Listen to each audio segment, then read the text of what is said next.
Hello students, today we will discuss UV visible spectroscopy part second जो कि BSc part second के paper second organic के first unit में है।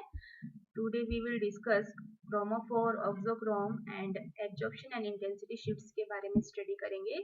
तो फर्स्ट ऑफ ऑल हम देखते हैं क्रोमोफोर। तो क्रोमोफोर क्या होते हैं? क्रोमोफोर जो होते हैं वो किसी भी कंपाउंड के लिए कलर के लिए क्या होते हैं? रेस्पॉन्सिबल होते हैं कि अनसैचुरेटेड होते हैं। अगर किसी कंपाउंड में प्रेजेंट है तो वो क्या होगा? कलरफुल होगा। ठीक है।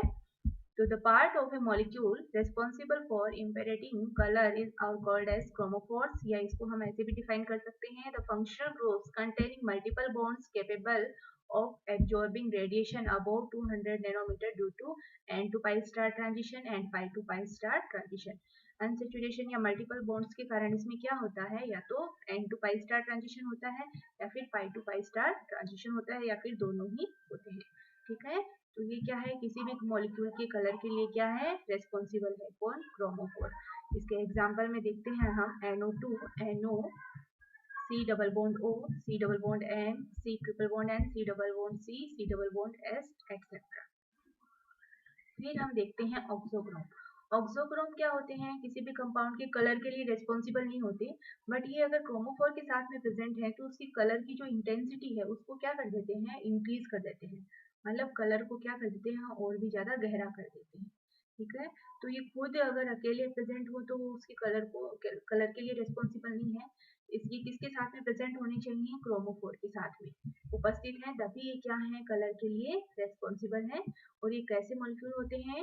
ये non bonding electron bearing groups होते हैं। इसमें क्या होने चाहिए? नॉन बॉन्डिंग इलेक्ट्रॉन्स होने चाहिए जो ग्रुप्स हैं उनमें। तो इसमें हम देखते हैं the functional groups attached to a chromophore which is modifies the ability of the chromophore to absorb light altering the wavelength या इंटेंसिटी ऑफ एब्जॉर्प्शन। ठीक है। तो ये किसके साथ अटैच होनी चाहिए? क्रोमोफोर के साथ अटैच होनी चाहिए, जिससे क्या है? वेवलेंथ की ये कलर की इंटेंसिटी इंक्रीज करने के साथ साथ क्या करते हैं? वेवलेंथ या इंटेंसिटी ऑफ लैम्डा मैक्स या वेवलेंथ की भी इंक्रीज करते हैं। या फिर हम इसको ऐसे भी डिफाइन कर सकते हैं the functional group with non bonding electrons that does not absorb radiation in near UV region but when attached to a chromophore alters the wavelength and intensity of absorption। Okay. इसको हम example से समझते हैं। जैसे हमने लिया benzene, इसकी lambda max या वेवलेंथ कितनी है? 255 नैनोमीटर। बट जब इसके साथ कोई भी ऑक्सोक्रोम जैसे OH है, ये कैसा है? Non bonding electron bearing group है, इसमें लोन पेयर प्रेजेंट है। तो जैसे बेंजीन के साथ OH अटैच हो जाता है तो इसकी जो लैम्डा मैक्स की वैल्यू है वो कितनी आती है? 270 नैनोमीटर। 255 से क्या हो गई? इंक्रीज हो गई। ऐसे ही हमने क्या लिया, जब बेंजीन के ऊपर NH2 ग्रुप, ये क्या है? ऑक्सोक्रोम है, ये अटैच हो गया तो इसको एनिलीन बोला। और इसकी जो लैम्डा मैक्स की जो वैल्यू है वो कितनी आएगी? 280 नैनोमीटर, और भी ज्यादा इंक्रीज हो गई। ठीक है। तो जैसे ही ऑक्सोक्रोम अगर किसी क्रोमोफोर के साथ प्रेजेंट है तो इसकी इंटेंसिटी, कलर इंटेंसिटी के साथ साथ उसकी जो वेवलेंथ है उसको भी इंक्रीज कर देते हैं। नेक्स्ट हम देखते हैं absorption and intensity shifts in UV visible spectroscopy। First one is bathochromic shift, which is also known as red shift. Second one is hypsochromic shift, which is also known as blue shift. And third one is hyperchromic effect. And fourth one is hypochromic effect। तो जो UV visible spectroscopy है उसमें absorption shifts चार type के होते हैं: bathochromic, hypsochromic, hyperchromic और hypochromic sorry. तो फर्स्ट ऑफ ऑल हम देखते हैं bathochromic shift which is also known as red shift.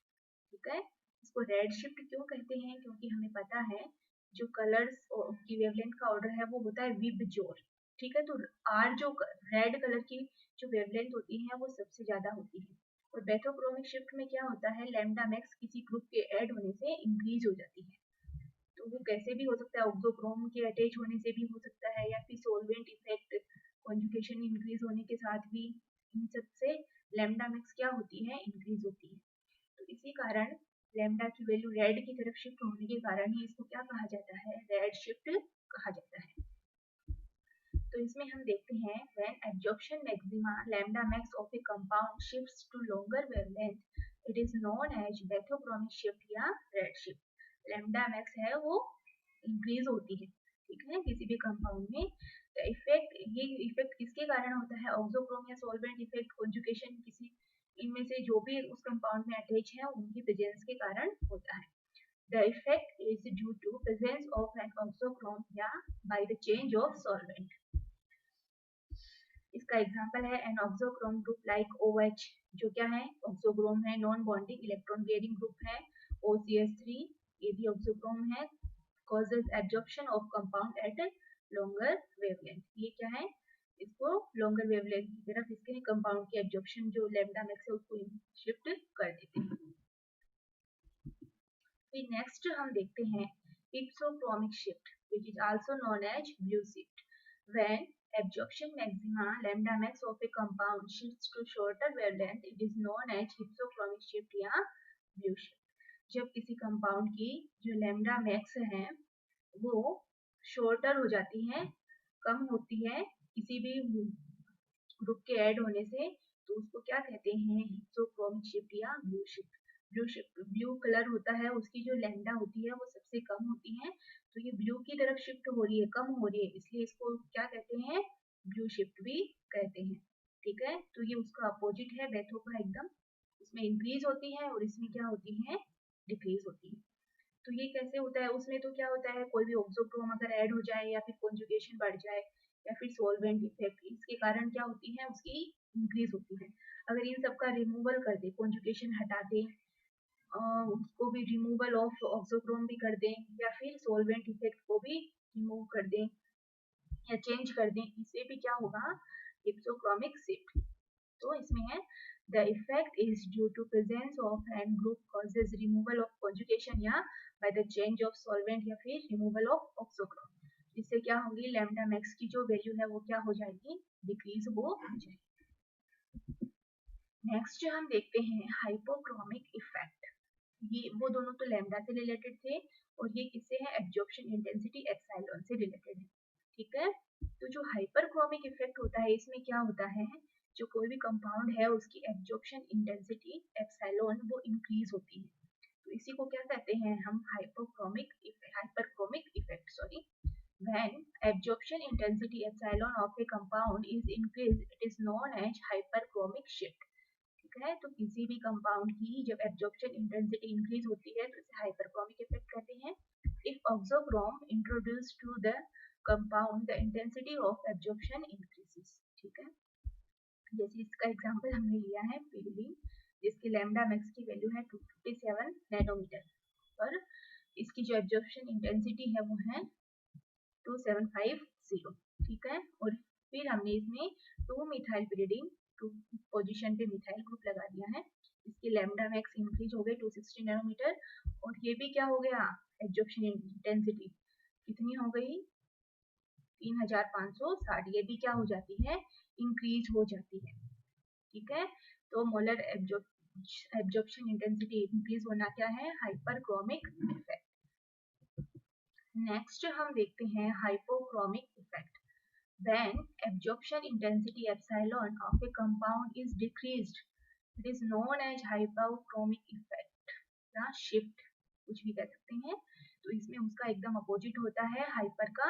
इसमें क्या होता है? जो एब्जॉर्प्शन इंटेंसिटी एप्सिलॉन होती है वो क्या होती है? डिक्रीज होती है, तो इसी को ही हम क्या कहते हैं? Hypochromic shift. जैसे हमने एग्जांपल लिया नेफ्थलीन का, इसकी जो एब्जॉर्प्शन इंटेंसिटी है वो 19000 है, और जब हमने इसके 2 मिथाइल नेफ्थलीन लिया तो इसकी जो एब्जॉर्प्शन इंटेंसिटी है वो 10250 आई, जो कि क्या है? डिक्रीज हो रही है। तो किसी भी ग्रुप के ऐड होने से जब इसकी एब्जॉर्प्शन इंटेंसिटी डिक्रीज होती है तो इसी को हम क्या कहते हैं? हाइपोक्रोमिक इफेक्ट, ठीक है। तो अब हम इन चारों जो शिफ्ट्स एंड इफेक्ट्स हैं इनको एक साथ भी देख सकते हैं। जैसे हमने इसमें लिया इधर एब्जॉर्बेंस लिया और इधर वेवलेंथ। तो जो वेवलेंथ अगर इंक्रीज हो रही है तो हम इसको रेड कलर की तरफ शिफ्ट हो रही है तो इसको हम रेड शिफ्ट भी कहते हैं या बेथोक्रोमिक शिफ्ट भी कहते हैं। जब क्या हो रही है? वेवलेंथ डिक्रीज हो रही है तो हम इसको क्या कहते हैं? हिप्सोक्रोमिक शिफ्ट या ब्लू शिफ्ट भी कहते हैं, ठीक है। जब कम होती है वेवलेंथ, डिक्रीज होती है किसी भी ग्रुप के ऐड होने से, तो इसको हम क्या कहते हैं, हिप्सोक्रोमिक या ब्लू शिफ्ट। जब एब्जॉर्प्शन इंटेंसिटी इंक्रीज होती है तो हम इसको क्या कहते हैं, हाइपरक्रोमिक शिफ्ट। और जब क्या होती है, जो एब्जॉर्बेंस या एब्जॉर्प्शन इंटेंसिटी डिक्रीज हो रही है, तो इसको हम कहते हैं हाइपोक्रोमिक शिफ्ट। तो हम इन चारों को एक साथ भी देख सकते हैं। तो इस प्रकार से ये हमारे शिफ्ट्स होते हैं।